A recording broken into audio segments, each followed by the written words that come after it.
what the threats are telling him on the eavesdropping devices. So, keep that in mind too. There's moving parts and there's people in the conspiracy where, if let's say Harrelson pops up as a shooter at some point. Why did Hoover want it to just be Oswald?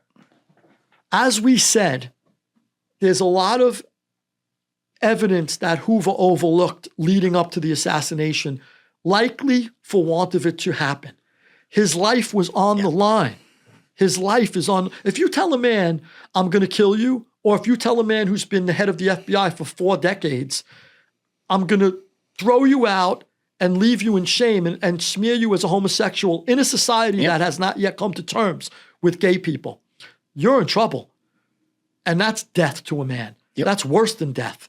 That's a fate worse than death to Hoover. So he had serious skin in the game to say, we got a lone wolf. And during the Warren Commission gets a phone call from Texas, and Wagoner Carr, I think it was Wagoner Carr, says to, from Texas, he goes, look, I got some evidence here that it seems to be that we have evidence that Oswald is an informant for the FBI. So the Warren Commission's now in a quandary. They go, what do we do? If Oswald works for the FBI, how are we going to explain this away?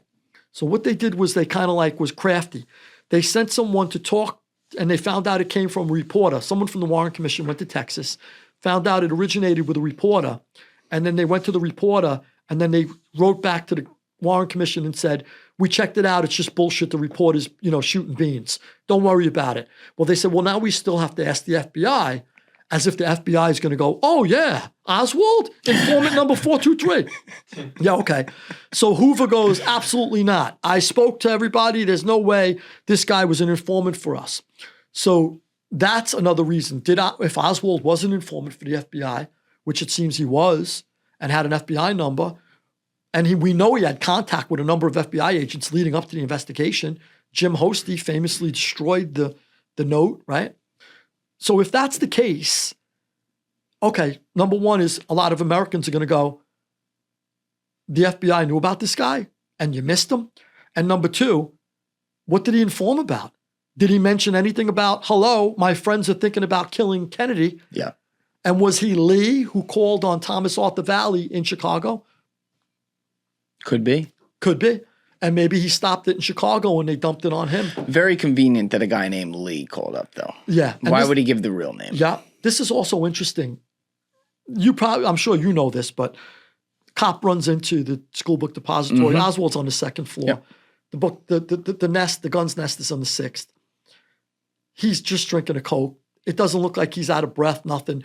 They later tried to figure out, could he have gotten up, all those flights of stairs in that time? No, definitely not, and especially not without huffing and puffing. The elevators were open on the 5th floor. He couldn't have taken the elevator. So it's likely he didn't even fire a shot. Now, that said... Oh, you think Oswald didn't even fire a shot? It's possible. I believe he was involved in the conspiracy in some degree.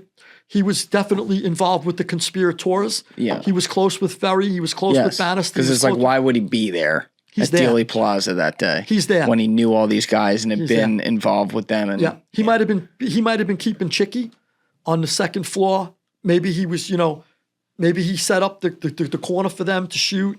He had some involvement, but there's evidence that he never fired a shot. The prints, there was none, then there's some. There's the residue, then there's some. There's none, there's some. The photos, we can't find it, then we find it. The gun, we can't find it, then it's Ruth Payne's house. There's a lot of stuff that starts getting very, very cloudy. But here's something else. So leading up to the assassination, even Hoover felt this was weird. Somebody is pretending, and now this is why, by the way, Ferry, the master intriguer, this is an important piece. Leading up to the assassination, Oswald, or an impersonator, is seen in Mexico City trying to get a Cuban visa. Yes. Okay, so there's some people swear it's Oswald, some people say it's an impersonator. Let's just think about what Hoover thinks. Hoover says, my agents looked at the pictures and listened to the audio. The agents, this is privately, Hoover says, this came out later.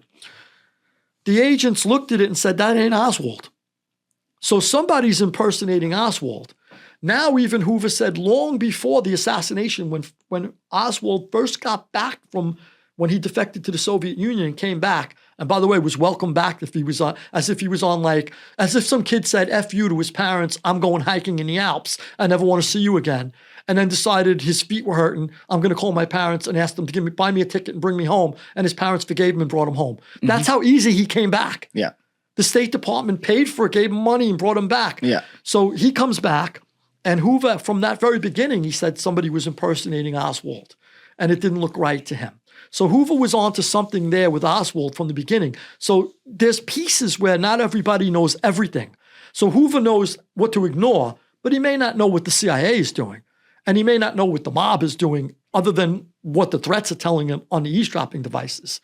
So, keep that in mind too. There's moving parts and there's people in the conspiracy where, if let's say Harrelson pops up as a shooter at some point, Harrelson may not tell you, he's not going to tell you, oh yeah, I talked to Hoover and Ferry and Marcello. He don't know, shoot the gun. Yeah. You know what I'm saying? Like, this is like, Alessio got me the cars, you gave me the apartment. I'm going in with 2 other guys who don't know you got me the apartment and got me the cars. So this is how you compartmentalize, but something strange where, so now why would an impersonator want it to look like Oswald was trying to get a visa for Cuba? Well, the plan was, and it comes out later, that Ferry's plan was, if we can make it look like Castro, if Oswald was an agent of Castro, and Castro has something to do with the assassination, then the American public will demand an invasion of Cuba, and Kennedy might have effed up at the Bay of Pigs, he might have effed up at the missile crisis, but we ain't going to mess up again. The American public's going to demand. And I think my own theory that I write in the book, there's a couple of possibilities. One is Oswald wasn't supposed to get picked up. And we are led to believe that he was interviewed for 12 hours, but there was no stenographer and there was no audio recordings. Oh, so convenient. Exactly. And not only that, one historian, he bent himself into a pretzel trying to explain this, going, oh, why would they have an audio or a stenographer when he just... I don't know, because the guy just shot the fucking president of the United States, right, allegedly. Well, and he claimed he just shrugged a lot anyway. Yeah. Okay, now, if he just shrugged a lot, you're going to tell me he shrugged for 12 hours and you just kept going? Mm-hmm. That's number one. And number two, aren't we still entitled to a record of the questions, right? So that's bullshit. You know that. Give me a break. 12 hours. That's like when we were in jail once and a guy went down and he was like agents for like 6 hours and he came up and no one wanted to talk to him again. And he goes, yeah, I just went down. The agents wanted to talk to me. I told them to go fuck themselves. My co-defendant goes, it took you 6 hours to say that? Come on. So that's like, give me a break. So that's another thing. So now when Ruby gets picked up, listen to this. So they want it to look like Oswald. I think Oswald was supposed to disappear. And we were supposed to think maybe that that he got the visa and got to Cuba and Castro's hiding him. Then we demand him back and Castro goes, I don't have him. And we go, he's lying, he's holding him, let's go. And we invade. That's a possibility. So is this out of the wind I'm taking this? No. When Jack Ruby was pinched for shooting Oswald, if he did it spontaneously, now he's cooling down in the precinct and he should be rethinking what he just did, because if Oswald dies at the hospital, he's got a murder rap and he's facing the electric chair in Texas where they fry people like we fry barbecued ribs. Mm-hmm. So now he's going, okay, it's better to really just have attempted murder. Okay? So Ruby's waiting to hear if Oswald died. And there's a reporter there who says when Ruby finds out Oswald dies, he's ecstatic. He's thrilled. And he should be the other way. He should be going, oh shit, now I'm really in trouble. And what was because he did it right in the open in front of fucking 100 people. He goes, now we'll invade Cuba. That's an awful But he's still fucked. He's still fucked, but I'll tell you why he didn't care he was fucked. First he goes, now we'll invade Cuba. An awful big geopolitical deduction for a topless bar owner. Okay? Mm-hmm. A little off your, a little above your pay grade. Now we'll invade Cuba. Okay, so why did he do it? You know you're getting caught, right? If he was supposed to get rid of Oswald, or maybe J.D. Tippett was, or the corrupt Dallas police who were with Ruby. Ruby had the whole department on speed dial. He was corrupting them all. Ruby was going in and out of the precinct from the moment Oswald was picked up. Ruby's floating around that precinct. Seth Cantor Vic Robertson, another reporter, later testified. But Seth Cantor said he was desperately trying to get near the interrogation room, and he had a gun with him. And he couldn't get near the interrogation room. He couldn't get a clean shot. He wanted one, day one, the first night. Then they said they brought him downstairs to a basement thing. And he's looking, and Seth Cantor said if he wanted a shot at him, he had no business being there, by the way.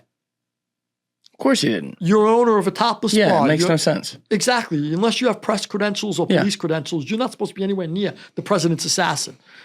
So that's like saying they just tried to kill Trump and me and you just walk over to the precinct and just start floating around the precinct with the guy who tried. Right. Take a look around. Totally bullshit. So now I think this is what happened. We're led to believe Oswald never said nothing, but for 12 hours, like we just said, I think he said a lot more than we're led to believe. And I think the Dallas police were telling Oswald, he's talking. Now, Ruby. I mean, Ruby, telling Ruby, he's talking more than he should be. And it might fall on you. Now, Ruby's got a decision to make. If Oswald's talking, because he's been in there for 12 hours, if Oswald's talking, would you rather be, if you're Ruby and you conspired to kill the president with Oswald, you got two choices. You wait for the police to break down your door and bring you and put you away, or you clip Oswald and the American public cheers you as the savior of the nation, which they did. They clapped. When he shot Oswald in the basement, the people outside were going crazy, cheering and clapping. And Ruby said, I ain't getting nothing more than a cakewalk, maybe a couple of years in jail. I'm a hero. He was looking to hire an agent to get him book deals and TV deals. Mm-hmm. He wants to hire an agent. A lawyer walked in at one point and he goes, are you my agent? And he goes, no, I'm your lawyer. So, I mean, total bullshit. And now the guy, his real lawyer, Tom Howard. Howard. You said, even in Texas, they fry you like they fry barbecue chicken. Right, but not they just came out in droves. Even though there's some radicals that hated Kennedy, they came out in droves to cheer Kennedy. It was a huge response to him, the motorcade. Hundreds of thousands of people packed the motorcade route. They were cheering Ruby for shooting Oswald. I know, but I'm saying, like, you were still saying Texas doesn't give a fuck. They're still going to try him for he's murder. got a shot, but he's dead either way. If Oswald's talking, he's dead either way. Right, so he's saying, take fuck a it. shot. Yeah. Now, before he does that, by the way, he's pacing in his apartment. He's throwing up. He's nauseous. He's a nervous wreck. He can't he's totally deconstructing in front of his roommate's eyes. And he's calling people like he's never going to see them again, going, hey, Jules, I haven't talked to you in years. I love you, brother.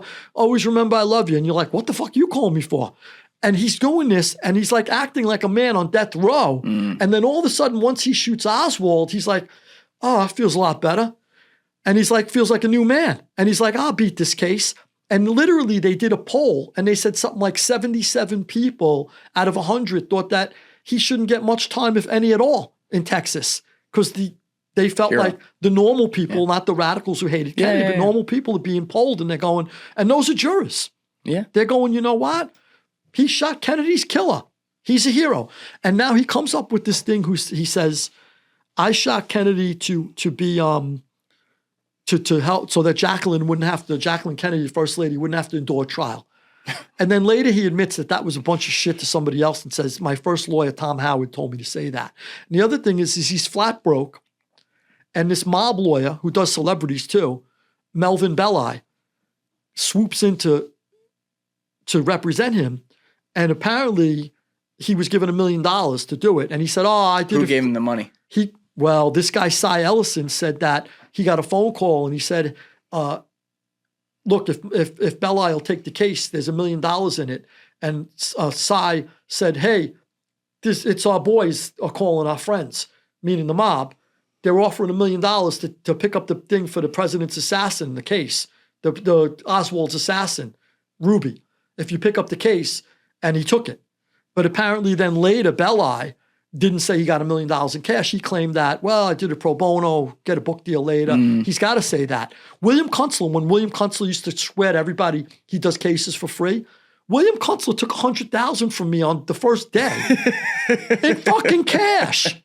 In cash. He took $100,000 from me in cash.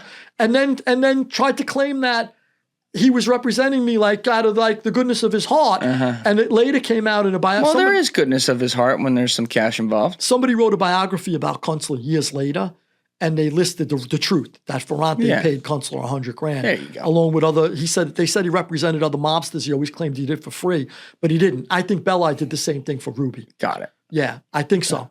So that was the goal. Ferry's goal was kill Kennedy, and then the result should be that they attack Cuba, the American, and we get rid of Castro and Kennedy in one shot.